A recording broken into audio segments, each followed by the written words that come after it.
वे भी दुखों से नहीं बच सके।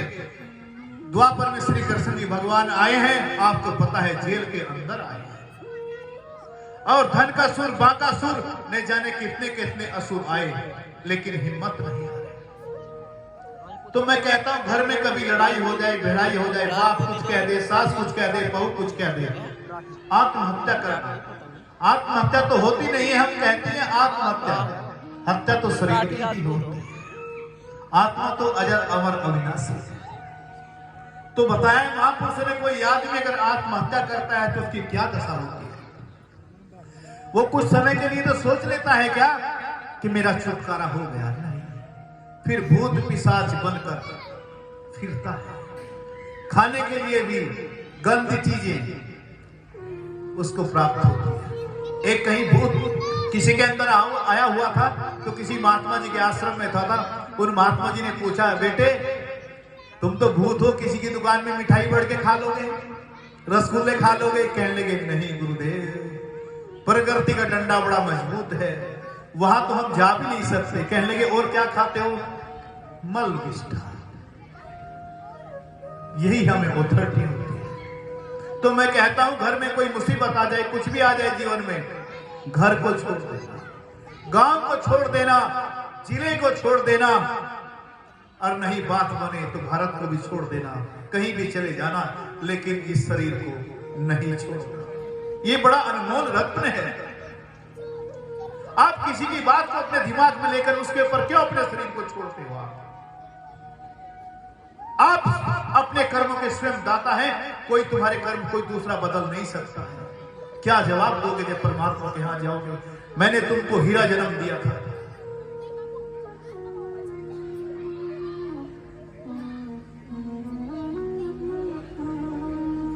और तूने क्या किया? तो प्रवचन चल रहा था, रात का कहीं सत्संग का प्रोग्राम था, तो कोई लड़का ऐसी समाज का चमार का था, हाथ में रस्सी ले रखी थी और फांसी लगाने के लिए जा रहा था। तो दिमाग में परमात्मा ने बदल दिया, सड़क पर प्रोग्राम था, तो उसने क्या, मरने के लिए तो जा ही रहे हैं, चलो अंतिम समय आज गुरु जी के भी दो प्रवचन सुनते चले, आके बैठ रहे। तो परमात्मा तो ऐसा दीन दयाल है कि हम कहते हैं ना क्या हम कुछ करते हैं, हम नहीं करते। वो जैसे हमारा बटन दबाता है वैसे हम करते हैं। वो जैसे आकर बैठा तो सत्संग यही शुरू हो गया। जीवन है अनमोल, इसे मत खो। उसने पूरा सत्संग सुना, घर को वापसी चला गया। सुबह ही फिर मेरे पास वो आया और आकर लिपट गया, कहने लगे, गुरुदेव आपने मेरा जीवन बचा दिया।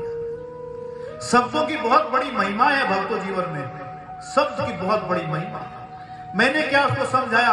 शब्दों ने ही उसको समझाया कि गुरुदेव मैं मरने के लिए जा रहा था, लेकिन आपके प्रवचन सुनकर मैं इतना प्रभावित हुआ कि नहीं, मैं मरूंगा नहीं। तो मैं कहता हूं घर में कैसे भी स्थिति आ जाए, परिस्थिति आ जाए, कभी ये कदम नहीं बढ़ाना है, आत्महत्या मत करना। आपके लिए आश्रम है बहुत, घर से आपके बच्चे धक्का मारते हैं, आपके लिए परमात्मा ने सब व्यवस्था कर रखी है। बिल्कुल मोह को त्यागना पड़ेगा।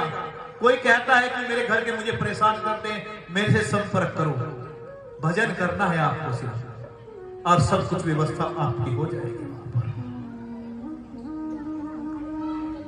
तो वो व्यक्ति था, बुलावा तो सबका आएगा, तो कई चालाक होते हैं। तो सेठ जी के दिन भर धन कमाया, तो भगवान के यमदूत आए, कहने लगे सेठ जी चलो। कहने लगे कहां? कहने लगे समय पूरा हो गया आपका, इधर का चलो।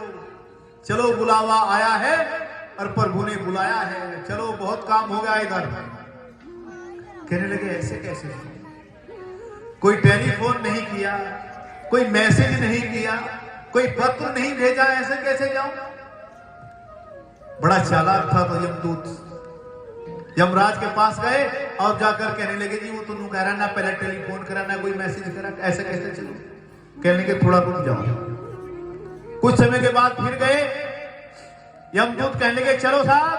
कहने लगे फिर वही गलती, पहली बार समझा रहा तुमको। कहने लगे नहीं, अब तो टेलीफोन भी किया, मैसेज भी किया। कहने लगे कब? कहने लगे जब तेरे सिर के बाल सफेद हो गए, जब समझा था तेरे को अब तो सर के भी बाल सफेद हो गए, अब तो वजन के रास्ते पर चल, लेकिन तूने उन पर भी डाई करवा लिया है, काले करवाए बैठा है। कहने लगा और हमने दूसरा भी मैसेज किया था तेरे को। कहने लगे कब? कहने लगे जब तेरी आंखों की रोशनी जा रही थी। हमने कहा अब समझ जा, अभी भी समय है, बाद में रोना पड़ेगा, लेकिन तूने इनमें भी लेंस लगवा लिए। हाँ। तो फिर कहने का तीसरा भी मैसेज दिया हमने तुझे कब? कहने के जब तेरे जाड़ दांत खराब हो गए, बुढ़ापे में आकर एक टाइम भोजन कर लेना चाहिए।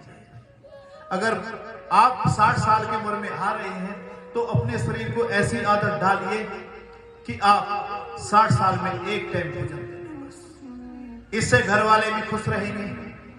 होता है ऐसा।